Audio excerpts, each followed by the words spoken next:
আসসালামু আলাইকুম ওয়া রাহমাতুল্লাহ। সুপ্রিয় শিক্ষার্থীরা, আশা করি সবাই ভালো আছো। আহ, আজকে আমাদের সাথে উপস্থিত আছে এই মুহূর্তে ফাহিম শাহরিয়ার তৌফিক, জুনায়েদ ইসলাম ইফাজ, লুবাবা, মাইশা, ইউসরা, মারিয়া, মুবাশশিরা। ধন্যবাদ তোমাদেরকে। আস্তে আস্তে চলে আসবে সবাই। তো আজকের অনলাইন লাইভ ম্যাথ ক্লাসে সবাইকে স্বাগত জানিয়ে শুরু করছি। আমরা গত বৃহস্পতিবারের ক্লাসে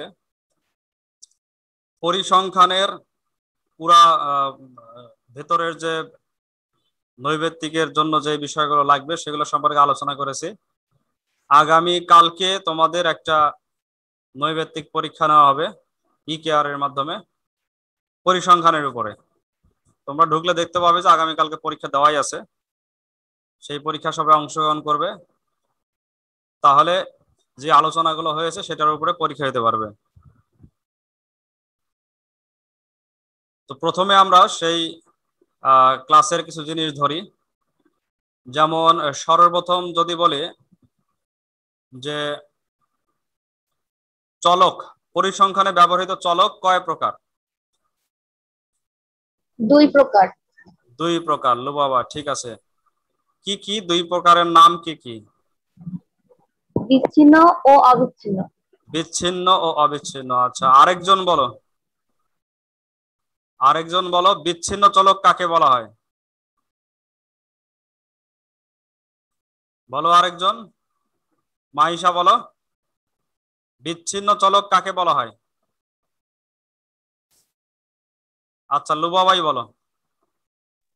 যে চলকে পূর্ণ চলক ও অপূর্ণ চলক থাকে তাকে স্যার বিচ্ছিন্ন না অবিচ্ছিন্ন? হ্যাঁ, বিচ্ছিন্ন চলক।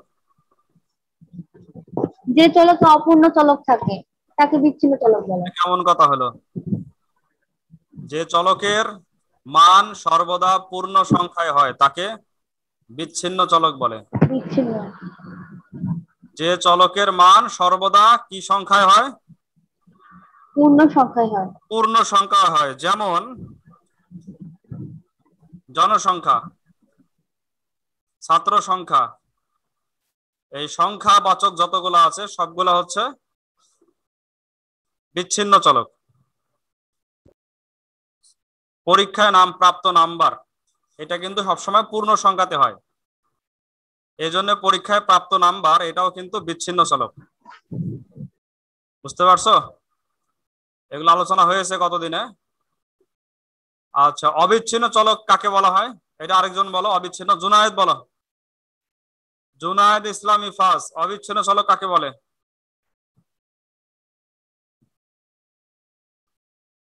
জুনায়েদ, কথা বলতে হবে তো। লাইভ ক্লাসের মূল বিষয় তো এই যে কথোপকথন। অবিচ্ছিন্ন চলক কাকে বলা হয়?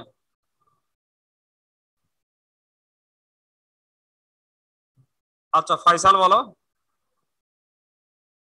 কথা না বললে কি করে হবে? আচ্ছা, দেখো, অবিচ্ছিন্ন চলক হচ্ছে যেই চলকের মান পূর্ণ অপূর্ণ সব সংখ্যাতেই হয়, যে কোনো বাস্তব সংখ্যাতেই হয়।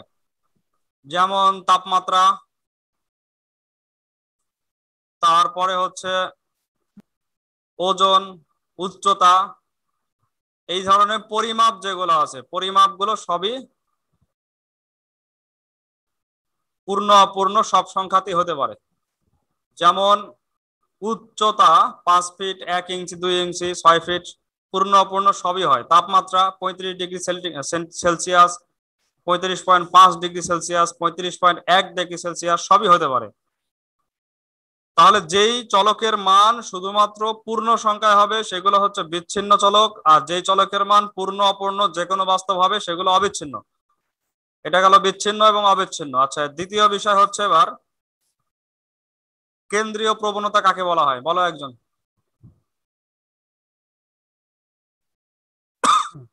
মুখস্থ করতে বলেছিলাম 340 পৃষ্ঠা থেকে। কে বলতে পারবে কেন্দ্রীয় প্রবণতা কাকে বলে? কোনো কথা নাই, পড়াশোনা করতেছ না তোমার মনে হয় খুব বেশি। কেন্দ্রীয় প্রবণতা কাকে বলা হয়?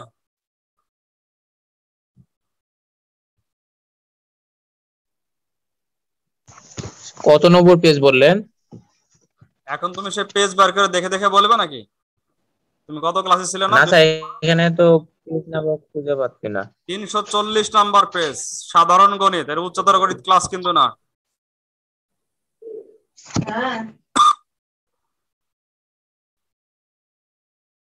কেন্দ্রীয় প্রবণতা 340 পৃষ্ঠা থেকে মুখস্থ করবে, আমি সামনে আবার কিন্তু ধরবো। আর কেন্দ্রীয় প্রবণতার পরিমাপ কয়টি?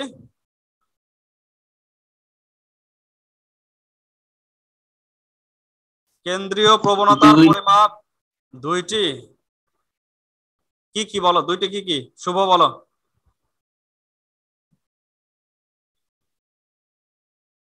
কেন্দ্রীয় প্রবণতার মাপ পরিমাপ স্যার তিনটি হবে। তিনটি। গড়, মধ্যক, গড়, মধ্যক, প্রচুরক। প্রচুরক। গড় সম্পর্কে আমরা প্রথম সেমিস্টারে জেনেছি, আজকে আমরা শুরু করতেছি মধ্যক। আচ্ছা দেখি কার মনে আছে মধ্যকের সূত্র বলেছিলাম গত ক্লাসে, সর্বশেষ মধ্যকের একটা সূত্র বলেছিলাম। মধ্যক সমান সমান কি সূত্র, কি কেউ বলতে পারবে না? গত ক্লাসে মধ্যকের সূত্র বলেছিলাম, কারো মনে নাই? Sir n+1/2। কিসের? এটা না, এটা এটা তোমার হচ্ছে যে এটা ভিতর হলে সারণীবদ্ধ যদি না থাকে, সারণীবদ্ধ না থাকে তাহলে ক্রমানুসারে সাজিয়ে ওই সূত্রটা বসাতে হয়। এন কি বলে, n+n/2/2 এততম পদ বাই 2, এটা আরেকটা সূত্র। এল দিয়ে সূত্র আছে, এল।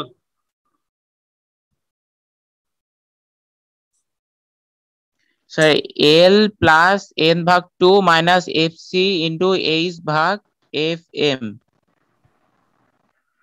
l+n/2 - fc × h/fm। সূত্রটা একটু বড়, তো এই সূত্রটা আমরা প্রয়োগ যদি করতে চাই তাহলে তো সূত্র প্রথমে মুখস্থ করতে হবে, এরপরে এই সূত্রের যেই সংখ্যাগুলো দেখতেছি আমরা, প্রতীকগুলো, এগুলোর পরিচয় জানতে হবে। এখানে কয়জন আছে? 5 জন আছে। এল একটা, N, FC, H R F M. তো এইগুলোর পরিচয় প্রথমে আমরা জেনে নিই, তারপরে আমরা অঙ্কে আসছি। এল কি? এল হচ্ছে নিম্ন সীমা। যেহেতু মধ্যকের সূত্র, অতএব এটা কিসের নিম্ন সীমা? মধ্যক শ্রেণীর নিম্ন সীমা। এল কি? মধ্যক শ্রেণীর নিম্ন সীমা। এগুলোর পরিচয় দেওয়া আছে 137 পৃষ্ঠার নিচে, পরিচয় দেওয়া আছে প্রত্যেকটা। এল হচ্ছে মধ্যক শ্রেণীর নিম্ন সীমা। কিন্তু প্রশ্ন থেকে যায় মধ্যক শ্রেণী চিনব কি করে? এই প্রশ্নের উত্তর আমরা অঙ্ক করতে গেলে পাবো, এখন বলছি না। তো মধ্যক শ্রেণী চিনতে পারলে সেই শ্রেণীর নিম্ন সীমা, যেমন ধরো একটা শ্রেণীতে আছে 35 থেকে 40, তাহলে নিম্ন সীমা কত? 35 না 40? 35। 35, এটা হচ্ছে মধ্যক শ্রেণীর নিম্ন সীমা। তবে মধ্যক শ্রেণীটা কোনটা এটা তো চিনতে হবে। 6-7টা শ্রেণী থাকলে তার মধ্যে কোনটা মধ্যক শ্রেণী সেটা আমরা একটু পরে বলছি। এরপরে এন। এন কে সবার চেনার কথা, কে বলতে পারবে এন কি? গণসংখ্যা। গণসংখ্যা না, গণসংখ্যা না। গণসংখ্যা হচ্ছে কাছাকাছি গেছে, কিন্তু গণসংখ্যা বললে তো হবে না। মোট গণসংখ্যা, একটা ময়কাট্য মোট আছে একটা, মোট গণসংখ্যা। শুধু গণসংখ্যা আর মোট গণসংখ্যার মধ্যে পার্থক্য কি? এক একটা শ্রেণীতে যেই উপাত্তের সংখ্যা থাকে তাকে বলা হয় গণসংখ্যা। যেমন মনে করো 35 থেকে 40-এ আছে 3 জন, তাহলে 3 হচ্ছে একটা গণসংখ্যা। কিন্তু যতগুলো শ্রেণী আছে সব শ্রেণীর গণসংখ্যা যোগ করে মোট যেটা আসে তাকে কি বলে? শুধু গণসংখ্যা না মোট গণসংখ্যা? মোট গণসংখ্যা। মোট গণসংখ্যা। একটা শ্রেণীর মধ্যে কতগুলো উপাত্ত আছে, একটা শ্রেণীর মধ্যে কতগুলো উপাত্ত আছে সেটা ওই গণসংখ্যা দ্বারা বোঝা যায়। মোট গণসংখ্যা দ্বারা টোটাল উপাত্তগুলো বোঝা যায় যে কতগুলো আছে। আর এক একটা শ্রেণীতে কয়টা উপাত্ত আছে এটা বোঝা যায় শুধু গণসংখ্যা দ্বারা, ওই শ্রেণীর গণসংখ্যা। আর মোট গণসংখ্যা দ্বারা মোট উপাত্তর সংখ্যা বোঝা যায়। তাহলে এন হচ্ছে মোট গণসংখ্যা। এবার আসছো এফ সি। এফ সি কি? এফ বড় হাতের আছে, বড় হাতের এফ দেখেই বুঝতে পারবে যে এটা হচ্ছে ক্রমযোজিত গণসংখ্যা। কি এটা? ক্রমযোজিত গণসংখ্যা। ক্রমযোজিত। ক্রমযোজিত হ্যাঁ, গত গণসংখ্যা। গত ক্লাসে একজন প্রশ্ন করেছিল যে ক্রমযোজিত গণসংখ্যা কিভাবে নির্ণয় করবো। আজকে আমরা অঙ্ক করতে গেলে কিন্তু পেয়ে যাব। এফসি হচ্ছে ক্রমযোজিত গণসংখ্যা, তবে এটা হচ্ছে মধ্যক শ্রেণীর আগের শ্রেণী পর্যন্ত, মধ্যক শ্রেণীর পূর্বের শ্রেণী পর্যন্ত। তাহলে আমরা একবারে কিভাবে বলবো? আমরা এফসি সমান সমান বলবো হচ্ছে মধ্যক শ্রেণীর পূর্বের শ্রেণীর ক্রমযোজিত গণসংখ্যা। বলতো একজন, কি বললাম? মধ্যক শ্রেণীর পূর্বের শ্রেণীর ক্রমযোজিত। পূর্বের শ্রেণী যোজিত গণসংখ্যা। হ্যাঁ, যোজিত আর ক্রমযোজিত একই কথা, ক্রম বাদ দিয়ে যোজিত একই বিষয়। মধ্যক শ্রেণীর পূর্বের শ্রেণীর যোজিত গণসংখ্যা বা ক্রমযোজিত গণসংখ্যা একই। এরপরে বাকি থাকলো এইচ। এইচ কে চিনো না সবাই? S sir. শ্রেণী ব্যাপ্তি। শ্রেণী ব্যাপ্তি। শ্রেণী ব্যাপ্তি। মারিয়া মুবাশিরা বলছে, রাকিন দুইজন বলছে শ্রেণী ব্যাপ্তি। কথা যত বেশি বলবে, প্রশ্ন করবে, উত্তর দিবে, তত বেশি কিন্তু তোমার বুঝতে পারবে এবং এটা মনে থাকবে। আর যারা চুপচাপ খালি মনে করো কি বলে অন করে বসে আছে, তারা কিন্তু ওইভাবে বুঝতে পারবে না।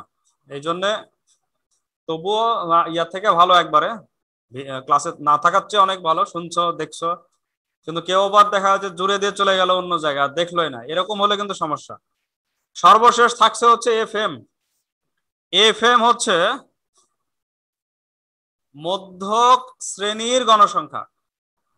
এফএম কি? মধ্যক শ্রেণীর গণসংখ্যা। গণসংখ্যা। তাহলে গণসংখ্যা। এর মধ্যে মাত্র একটা আছে গণসংখ্যা, সেটা হচ্ছে এফএম, এবং সেটা হচ্ছে মধ্যক শ্রেণীর গণসংখ্যা। এফ মানেই গণসংখ্যা, আর এম মানে হচ্ছে মেন। মেন মানে মধ্যক শ্রেণীর। এফ এম মানে হচ্ছে মধ্যক শ্রেণীর গণসংখ্যা। মিন না, মিডিয়ান বলা হয়, মিডিয়ান। মিডিয়ান। এম এ হচ্ছে মিডিয়ান। তো মিডিয়ানের গণসংখ্যা, মধ্যক শ্রেণীর গণসংখ্যা। আর এফসি কে কি শুধু গণসংখ্যা বলেছি না যোজিত?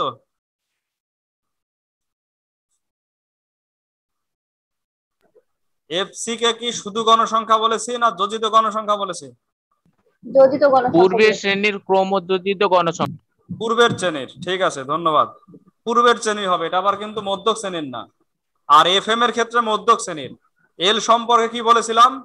এল মধ্যক শ্রেণীর নিম্ন এর সীমা। হচ্ছে মধ্য শ্রেণীর নিম্ন হ্যাঁ, মধ্যক শ্রেণীর সীমা। নিম্ন সীমা। আর এন কে তো চিনো মোট গণসংখ্যা, এইচ হচ্ছে শ্রেণী ব্যাপ্তি। সবাইকে চেনা হয়ে গেছে, ঠিক আছে। এবার আমরা অঙ্কে আসছি। সবাইকে চেনা হয়ে গেছে, এবার আমরা অঙ্কে আসছি। আমাদের অঙ্কটা হচ্ছে আজকের 12 নাম্বার উদাহরণ। উদাহরণ 12 করে দেওয়া আছে, কিন্তু বুঝতে হবে। বুঝতে না পারলে কিন্তু অন্য অঙ্ক করতে পারবে না। এজন্য করে দেওয়া আছে দেখেই মনে করো না যে করাই যেহেতু আছে তাহলে আর এত মনোযোগ দেওয়ার দরকার কি, বুঝতে হবে। এখানে কি দেওয়া আছে? এখানে মোট হচ্ছে 70 জনের সেকেন্ড সময় দেওয়া আছে। 70 জনের সময় এবং গণসংখ্যা দেওয়া আছে 30 থেকে একবার 65 পর্যন্ত। প্রথম প্রশ্ন হচ্ছে গণসংখ্যা নিবেশন সারণী বলতে কি বোঝো? ফার্স্ট প্রশ্ন, এটার উত্তর দেওয়া আছে, ওখানে পড়ে নেবে। আমি একবার শোনাচ্ছি যেটা দেওয়া আছে সমাধান। গণসংখ্যা নিবেশন সারণী বলতে কি বোঝো? বলা আছে প্রদত্ত উপাত্ত সমূহকে, প্রদত্ত উপাত্ত সমূহকে নির্দিষ্ট শ্রেণী ব্যবধান ও শ্রেণী সংখ্যা নির্ধারণের মাধ্যমে বিন্যস্ত ও সারণীভুক্ত করাকে গণসংখ্যা সারণী বলে বা গণসংখ্যা নিবেশন সারণী বলে। কয়টা কাজ করতে হয়? এক নাম্বার হচ্ছে নির্দিষ্ট শ্রেণী ব্যবধান, এবং তার পাশাপাশি হচ্ছে নির্দিষ্ট শ্রেণী সংখ্যা নির্ধারণের মাধ্যমে। এরপরে কি করতে হয়? বিন্যস্ত করতে হয় এবং শ্রেণীবদ্ধ করতে হয়। বিন্যস্ত এবং সারণীভুক্ত, সারণীভুক্ত করাকে গণসংখ্যা সারণী বলে। এটা মুখস্থ করে ফেলবে, গণসংখ্যা নিবেশন সারণী কাকে বলা হয়। 2 নাম্বার খ নাম্বার প্রশ্ন হচ্ছে উপরের গণসংখ্যা সারণী থেকে মধ্যক নির্ণয় করো। সারণী দেওয়া আছে, আমরা সেই সারণীটা এখানে আবার তুলছি, এবং যে অংশটা পূর্ণ করা নেই আমরা নিজেরা বুঝে বুঝে পূর্ণ করছি। পরীক্ষা দেওয়া থাকবে হচ্ছে এই দুইটা। এক নাম্বার থাকবে হচ্ছে শ্রেণী, ব্যাপ্তি, 2 নাম্বার থাকবে গণ সংখ্যা, আর ক্রমযোজিত আমাদেরকে বের করতে হবে।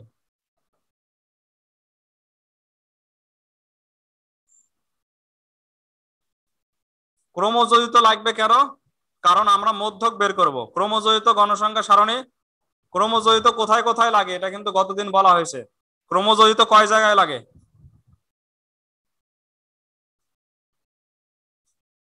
ক্রমযোজিত কয় জায়গায় লাগে?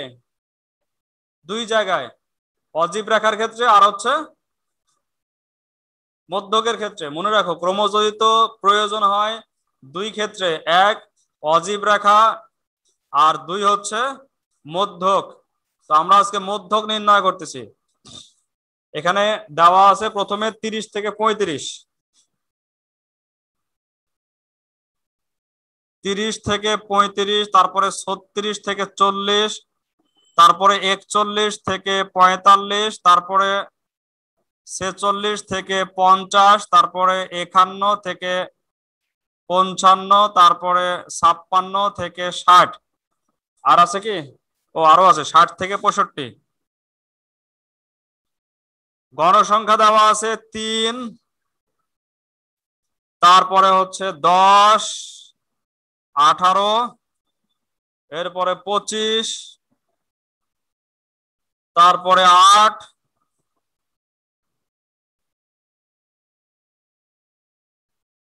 এখানে ভুল হয়েছে, 5 করে না তো 6 করে, 41 হবে এখানে। তারপরে 42 থেকে 47, নাকি 42 থেকে 47, তারপরে 48 থেকে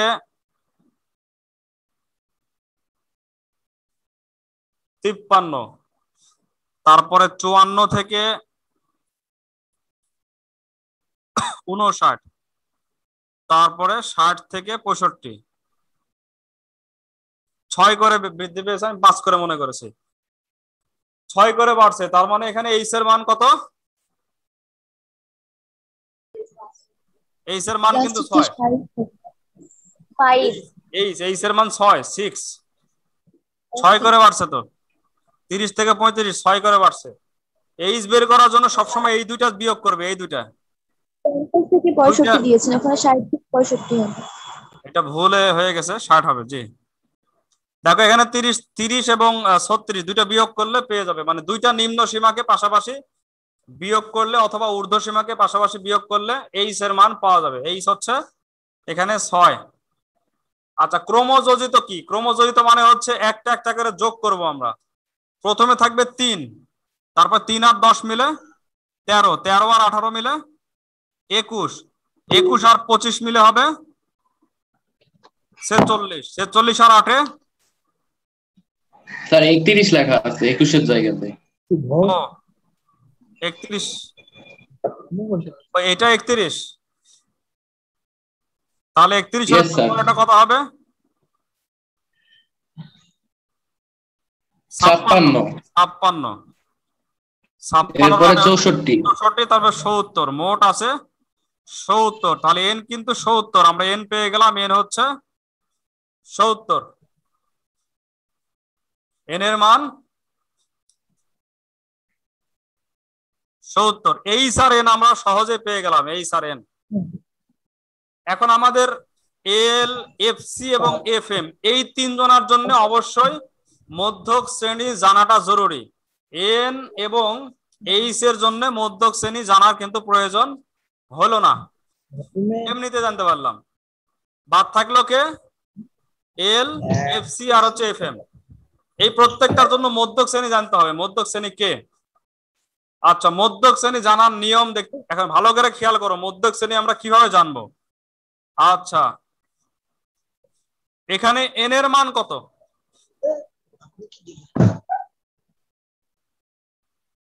70, এখানে n ইকুয়াল টু 70, অতএব n/2 ইকুয়াল টু হচ্ছে 35। 70/2 সমান সমান 35। ডাইরেক্ট n/2 করবে, কোন রকম প্লাস টাস মাইনাস কিছু করার দরকার নেই, n/2। তাহলে অতএব 35তম পদের মান, 35তম পদের যে মান সেটাই কিন্তু মধ্যক। 35তম পদের মান মধ্যক। আর 35তম পদকে কিন্তু এখানে খুঁজে পাওয়া যাবে না, কারণ এখানে 30 থেকে 35 পর্যন্ত আছে। এখন 35 নাম্বার, এখানে আছে 3 জন, এখানে আছে 10 জন, এখানে 18 জন। 35 নাম্বারটা কোথায় আছে এটা কিন্তু এত সহজে বের করা যাবে না। তো 35তম পদের অবস্থানটা আমরা পাবো, সে কোথায় অবস্থান আছে, কোন শ্রেণীতে। 35তম পদের অবস্থান কোন শ্রেণীতে, এটা বোঝার জন্য এখানে আসো। ক্রমজয়িতের প্রথমে দেখো 3, তার মানে এখানে 3 জন আছে, 1 থেকে 3 পর্যন্ত আছে। তারপরে আছে 13, 13 মানে 4 থেকে 10 পর্যন্ত, 4 থেকে 13 পর্যন্ত আছে 10 জন। তাহলে এখানে কি 35 আছে? না না স্যার। স্যার। পর্যন্ত আছে, এখানেও কিন্তু 35 নাই। 35 কোথায় আছে? এই যে 56-র মধ্যে 35 আছে। কোথায় 35 আছে? 56-র মধ্যে। 56-র মধ্যে। কারণ এখানে 32 থেকে 56 পর্যন্ত আছে, এই জায়গায় 32 থেকে 56 পর্যন্ত। তাহলে এই পদের অবস্থান হচ্ছে এই 56-র শ্রেণীটা আছে, এটা 48 থেকে 53 এই শ্রেণীতে। যেহেতু 48 থেকে 53 শ্রেণীতে ওই n/2 বা 35তম পদের অবস্থান, এই কারণে এই শ্রেণীটাই হচ্ছে মধ্যক শ্রেণী। তাহলে অতএব মধ্যক শ্রেণী কত? 48 থেকে 35। অতএব মধ্যক শ্রেণী হচ্ছে 48 থেকে 35। আচ্ছা, মধ্যক শ্রেণী চিনতে পারলাম আমরা। কিভাবে চিনলাম ভালো করে আবার খেয়াল করো। আমরা প্রথমে n এর মান তো বের করেছি ক্রমজয়িত করতে গিয়ে, আর n এর মধ্যক শ্রেণী স্যার, মধ্যক শ্রেণীর ওখানে 48 মানে 35 হলো কিভাবে? 48 থেকে 53 আছে। 53 হবে। উল্টা হয়ে গেছে, মানে 3-5 হবে 5-3। যাই হোক, তো এই মধ্যক শ্রেণী কিভাবে নির্ণয় করলাম বুঝতে পারছো কি সবাই, না কারো কোনো সমস্যা আছে? ক্লিয়ার স্যার, কোনো হ্যাঁ, সমস্যা নাই। আচ্ছা, মধ্যক শ্রেণী যেহেতু চিনতে পারছো, স্যার হ্যাঁ বলো। আরেকবার একটু বুঝাই দেন। n এর মান বের হলো 70, 70কে 2 দিয়ে ভাগ করে হয়েছে 35, মানে 70কে অর্ধেক করবে। কারণ অর্ধেক যেখানে সেখানে কিন্তু মধ্যক থাকে। অর্ধেক, মধ্যক মানে তো আমরা জানি যে অর্ধেক করা। এখন 35তম পদের মান হচ্ছে মধ্যক, 35তম পদের মানটাই মধ্যক। সারণীবদ্ধ না থাকলে কিন্তু আমরা ডাইরেক্ট 35তম পদ পেয়ে যেতাম, 1 2 3 4 করে সিরিয়াল থাকলে। কিন্তু এখানে সারণী করা আছে, 35তম পদকে আমরা পাবো না। তো 35তম পদের অবস্থানটা আমরা জানতে পারবো। অবস্থানটা কোথায় আছে? এখানে 3 মানে 3 পর্যন্ত আছে, এখানে 13 পর্যন্ত আছে, 31 পর্যন্ত আছে, 35 এখানে আছে। 56-র মধ্যে 32 থেকে 56 পর্যন্ত, তার মধ্যে কিন্তু 35 আছে। তাহলে অতএব মধ্যক শ্রেণীটা হচ্ছে 58 থেকে 53। এই 56-র যে শ্রেণী, এটাই হচ্ছে মধ্যক শ্রেণী। বুঝা গেছে? স্যার বুঝতে পেরেছি। আচ্ছা, এখন মধ্যক শ্রেণী তো পাওয়া গেছে, এখন সবই আমরা পাবো। অতএব l = কত, তারপরে হচ্ছে আমাদের কি লাগবে, আর fc কত, তারপরে fm কত, আর h আর n কে তো আমরা আগে থেকেই জানি, n/2 কে ডাইরেক্ট জানি। n/2 কে আমরা জানি 35, h কে আমরা জানি 6। এখন l, fc আর fm, মধ্যক যে শ্রেণীটা আমরা পেলাম সেই শ্রেণীর নিম্ন সীমা কত? 48। তাহলে এটা এল এর মান। এফসি সম্পর্কে কি বলেছিলাম মনে আছে কারো? মধ্যক শ্রেণীর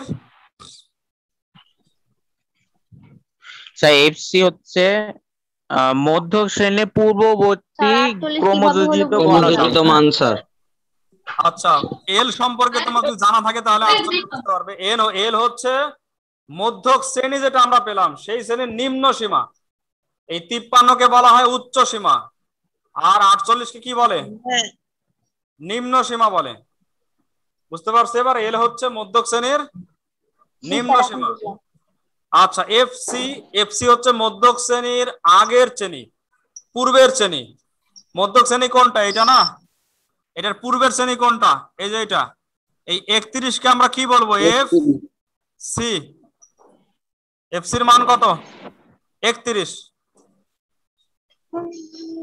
বুঝতে পারতেছো কি 31 কেন হলো? মধ্যক শ্রেণীর কিন্তু ক্রমযোজিত না, মধ্যক শ্রেণীর আগের শ্রেণীর ক্রমযোজিত। মধ্যক শ্রেণীর পূর্বের শ্রেণীর ক্রমযোজিত গণসংখ্যা হচ্ছে এফসি। এই জন্য এফসির মান 31। এখন সর্বশেষ আছে এফএম। এফএম এ কোনটা হবে? এফএম কি ক্রমযোজিত না শুধু গণসংখ্যা? গণসংখ্যা। কোন শ্রেণীর? মধ্যক শ্রেণীর গণসংখ্যা। মধ্যক শ্রেণীর, যে এইটা 25, এটা হচ্ছে মধ্যক শ্রেণীর গণসংখ্যা। এটা হচ্ছে এফএম 25। তাহলে 5 জনকেই পাওয়ার পদ্ধতি কিন্তু দেখিয়ে দেওয়া হলো। 5 জনকে কিভাবে পাবে? 2 জনকে এমনি আগেই পেয়ে যাবে, এইচ আর n/2 কে, আর বাদ বাকি এল, এফসি আর এফএম কে এইটুকু না করা পর্যন্ত কিন্তু পাবে না। মধ্যক শ্রেণী কোনটা নির্ণয় না করা পর্যন্ত ওদেরকে পাওয়া যাবে না, কারণ মধ্যক শ্রেণী চেঞ্জ হলে ওরাও চেঞ্জ হয়ে যাবে। এখন আমাদের কি করতে হবে? এখন কিছুই না, শুধুমাত্র ওই মধ্যকের সূত্রে মান বসিয়ে দিতে হবে। এইটুকু তোমরা নিজেরাই করতে পারবে। তার অতএব মধ্যক হচ্ছে, সূত্র কি ছিল? এল। এল এর মান কত? ও তোমরা, আমরা জানি দিয়ে আগে মধ্যক ইকুয়াল টু সূত্রটা বসায় দিবে। এখানে আমরা জানি মধ্যক ইকুয়াল টু হচ্ছে L plus n/2 minus F C into H by F M. তারপর মান বসাবে। এল এর মান আমরা পেয়েছি 48, যোগ এটা হচ্ছে 35, মাইনাস এফসি হচ্ছে 31, ইন্টু এইচ হচ্ছে 6, আর এফএম হচ্ছে 25। তাহলে আগে বিয়োগের কাজটা করবে, ব্র্যাকেটের ভেতরে আছে, বিয়োগের কাজটা আগে করবে। এখানে কিন্তু কেউ উল্টা পাল্টা করতে পারে, বিয়োগের কাজটা আগে করে ফেলবে, যোগ করতে যাবে না। প্লাস, তাহলে এখানে হবে 4 যোগ 6/25।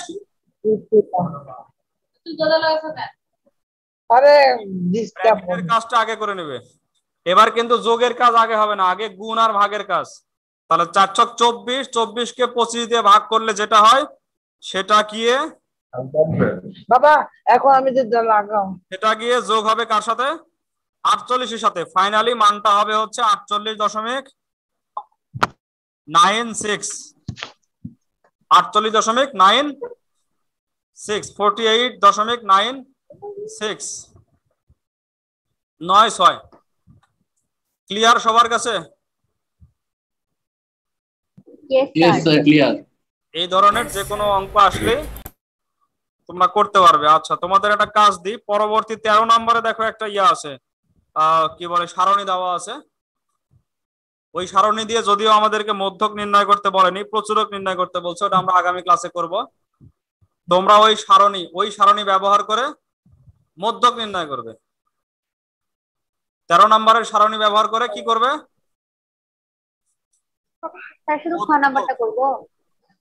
এইভাবেই করবে, মধ্যক নির্ণয় করবে। উদাহরণ 13 সারণী ব্যবহার করে।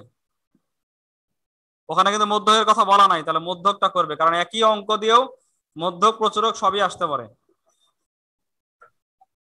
তো ঠিক আছে, চেষ্টা করলাম তোমাদেরকে বোঝানোর জন্য। নতুন বিষয়, একটু কয়েকদিন প্র্যাকটিস করলে ঠিক হয়ে যাবে। আর পরিসংখ্যান, এটা ফার্স্ট সেমিস্টার এবং সেকেন্ড সেমিস্টারের মধ্যে সব জিনিসগুলো শেষ হয়ে যায়। এরপরে পরবর্তী সেমিস্টার গুলোতে খালি রিভিশন আর রিভিশন, রিভিশন আর রিভিশন। এই জন্য ভয়ের কোনো, চিন্তার কোনো কারণ নাই। এটা কিন্তু এসএসসি পরীক্ষা আস্তে আস্তে পরিসংখ্যান একেবারে ক্লিয়ার হবে। তবে নৈবেত্তিকের বিষয়গুলো জোর দাও। আগামী কালকে তোমাদের নৈবেত্তিক পরীক্ষা রাখা হয়েছে। আগামী কালকে নৈবেত্তিক পরীক্ষা ইকিআর এ রাখা হয়েছে। সেখানে কিন্তু তোমরা অবশ্যই পরীক্ষা দেবে। এখানে 28 জন আছো, 28 জন পরীক্ষা দিলে তো অনেক। অবশ্যই সবাই অংশগ্রহণ করবে ইকিআর এ। সকাল 8টা থেকে শুরু করে রাত 12টার মধ্যে পরীক্ষা দিতে পারবে আপাতত। পরবর্তীতে অংশগ্রহণ বাড়লে কিন্তু সময়টা আরো স্টিক করে দেওয়া হবে, মানে একবারে জাস্ট টাইমে পরীক্ষা দিতে হবে। তো ঠিক আছে, সবাই ভালো থাকো, দেখা হবে ইনশাআল্লাহ আগামী ক্লাসে আবার। আমার একটা কোশ্চেন ছিল। বলো। স্যার, এই ক্লাসটা কি আপনি আজকে হোয়াটসঅ্যাপ গ্রুপে দিয়ে দিতে পারবেন? মানে আমি প্রথম থেকে করতে পারি।